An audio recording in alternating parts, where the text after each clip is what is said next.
ያልተወራው የአውሬው እብደት 5 የኢዲ አሚን አስገራሚ ታሪኮች።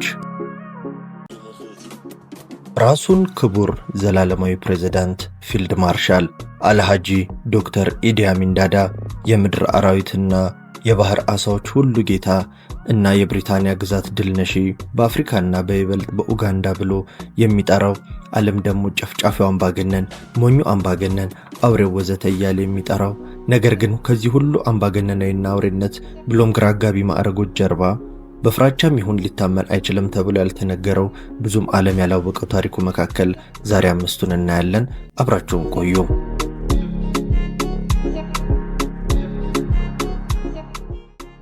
አንደኛ፣ በታሪክ ያልተመዘገበ የክብደት ማንሳት ሻምፒዮን። ኢዲ አሚን ግዙፍ ሰው እንደነበር ሁላችንም እናውቃለን። ነገር ግን በምናቡ ስሎ ለዓለም ያቀረበው የስፖርት ሻምፒዮንነት በአንድ ጊዜ በተሰረቀ ቅጽበት ላይ የተገነባ የተራቀቀ ልቦለድ ነበር። ኢዲ አሚን ከ1951 እስከ 1960 ኡጋንዳ የቀላል ክብደት የከባድ ሚዛን የቦክስ ሻምፒዮን ነኝ በማለት ሁል ጊዜ ኮራ ነበር። ይፋዊ ዘገባዎች እንደሚያሳዩት ግን አንድም የአሸናፊነት ማስረጃ የለም። ነገር ግን ጥልቅ ምስጢር የሆነው በሌላኛው ይገባኛል ጥያቄው ስፖርቱ ላይ ነው። ክብደት ማንሳት ለዓመታት ራሱን እንደ ብሔራዊ አሸናፊ አድርጎ አቅርቧል። እውነት ነው።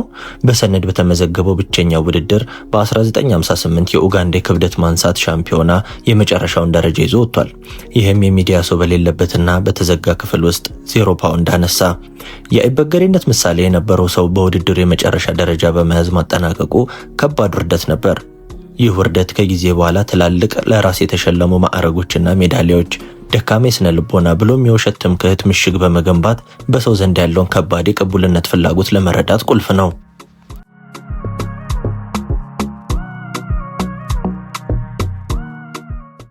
ሁለተኛ፣ ራዮ የቴሌግራፍ ጦርነት ከታንዛኒያ ጋር። ታንኮቹ ከመክተማቸውና ቦምቦቹ ከመውደቃቸው በፊት ኢዲ አሚን በታይፕራይተር ጦርነት ጀመረ። ጣዕም የለየለት የቃላት ጦርነት እንደ ስላቅ መነበብ ጀመረ።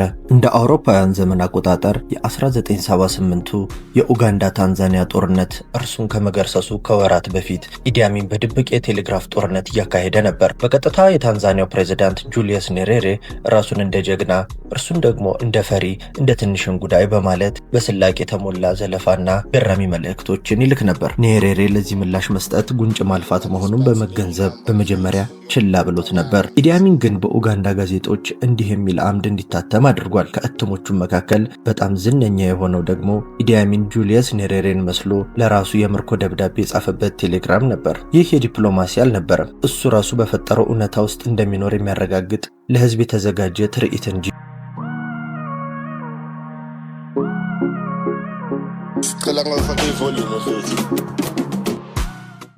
ሶስተኛ፣ በማቀዝቀዣ ውስጥ ያለው የሰው ጭንቅላት የሕክምና ናሙና ነበር። ስለ ኢዲ አሚን ብዛም ከማይነገሩ ታሪኮች አንዱ ነው። የሰው ጭንቅላት በቤተ መንግስቱ በሚገኝ ማቀዝቀዣ ውስጥ ያስቀምጥ ነበር። እነኛ ጭንቅላቶች ምን እንደነበሩና ለምን እዚያ እንደነበሩ እውነታው ግን እንግዳ ነው። ከውድቀቱ በኋላ ወታደሮችና ጋዜጠኞች የተዘረፈውን የኢዲ አሚን ቤተ መንግስት በሚያስሱበት ጊዜ በማቀዝቀዣ ውስጥ የተቆረጠ የሰው ጭንቅላት አገኙ። በመጀመሪያ የደረሱበት መላምት የጭካኔው ዋንጫ ነው የሚል ነበር። ነገር ግን ኒውዮርክ ታይምስን ጨምሮ የተደረጉ ሌሎች ምርመራዎች ምናልባት የህክምና ናሙና ሊሆን ይችላል የሚል ግምት ነበራቸው። ኢዲ አሚን ምንም አይነት ስልጠናም ሆነ እውቀት ባይኖረውም በህክምናና በቀዶ ጥገና ይማረክ ነበር። በዚህም ምክንያት ያለ ፈቃድና ጭካኔ የተሞላበት የቀዶ ጥገና በወታደሮች ላይ እንደሚፈጽም ተነግሯል። ይህ ጭንቅላት እንደ ዋንጫ ብቻ ሳይሆን ጎበዝ ለሆነበት በሰቆቃ የተሞላ አሟሟት ላይ ለሚያደርገው ጥናት ወይም እርሱ እንደሚጠራውና ህክምና ብሎ ፍለጋው ላይ እንደ ጥናትና ምርምር መሳሪያ ሆኖ ተጠብቆ ቆይቷል። የሰው ልጅ እንደሚገደል ብቻ ሳይሆን በጥላቻ በተሞላበት መልኩ መገነጣጠል እንደሚችል የሚያመለክትበት ብሎም ያለበትን አምባገነንነትና የጭካኔ ጥግ ይገልጣል።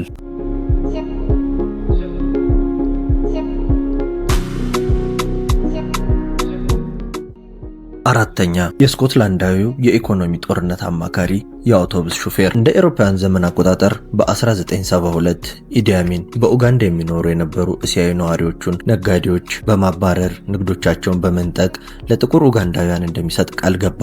ይህንን የኢኮኖሚ ትርምስ ለመቆጣጠር የውጭ አማካሪ ቀጥሯል። አማካሪው ግን ከዛ በፊት ምንም አይነት የፖለቲካም ሆነ የኢኮኖሚክስ እውቀት ያልነበረው አውቶቡስ ሹፌር ነበር። የቀድሞ የእንግሊዝ ቅኝ ገዥ ሳጅንና ስኮትላንድ የአውቶቡስ ሹፌር የሆነው ቦብ አስተልሰን ኢዲ አሚን ዓለምን ባስደነቀና ግራ ባጋባ እርምጃ እርምጃ አስትልስን በኢኮኖሚ ጦርነት ወቅት እንደ ቁልፍ አማካሪ አድርጎ ወደ ካምፓላ መጣ። አስትልስ በኢኮኖሚ ዲግሪ አልነበራቸውም። ስልጣኑ የመጣው ከታማኝነቱና የኢዲ አሚንን የስነ ልቦና ከመረዳት ነው። የአምባገነኑ ችግር ፈቺና ታማኝ ሆነ። በዚህም ነጭ አይጥ ወይም ደ ዋይት ራት የሚል ቅጽል ስም ተሰጠው። ኢዲ አሚን የሀገሪቱን ኢኮኖሚ መልሶ ለማዋቀር ምንም አይነት አግባብነት ያለው እውቀት ለሌለው ሰው ማመኑ የአስተዳደር መርሆውን ያሳያል። ታማኝነትና የመረዳት ችሎታ ሁልጊዜ ከእውቀት በልጦ ይታዩም ነበር። ይህም የኡጋንዳን ኢኮኖሚ ውድቀትን ያጠናከረ ውሳኔ ነበር።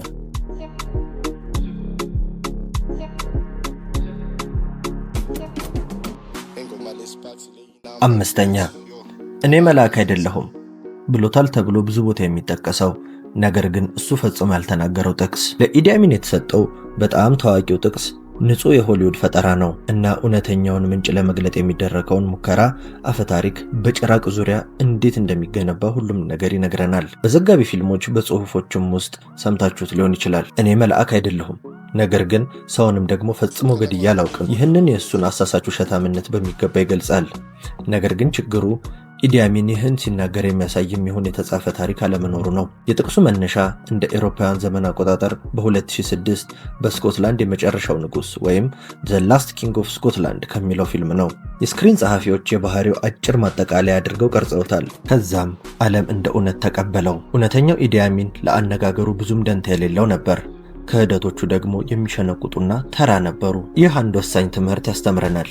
ይህም ታሪክ ብዙ ጊዜ ታሪኩን ከእውነት በበለጠ ያስታውሳል እና የአምባገነን ታሪክ እንኳን በአስደናቂ ልቦለድ ሊጻፍ ይችላል የሚለውን ነው። እነኚህ 5 እውነታዎች የበለጠ ውስብስብ ከዛም በላይ ግራ የተጋባ ሰውን ምስል ይስላል። በጥልቅ አለመረጋጋት የሚመራ ሰው፣ ጨፍጫፊ የሆነ ትምክህተኝነትና ከእውነታው የራቀ ሰው ነው እንጂ ሙሉ በሙሉ ህዝብን ለመጨረስ የሚል ሐሳብ አልነበረም። ያልተሳካለት ስፖርተኛ፣ የቴሌግራፍ ቀልደኛ፣ የሰውን ማንነት ከማንም በላይ የሚገመግም የባህሪ ዳኛና በመጨረሻም ከሰው በላይ ተረት የሆነ ፍጡር ነበር። በታሪክ ጥላ ውስጥ የተደበቁ ሌሎች ምስጢሮች ምንድን ናቸው? እኛስ በግማሽ የተረዳናቸው ምን አይነት አምባገነኖች አሉ? ከታች ባለው አስተያየት መጻፊያ ውስጥ ያሳውቁን።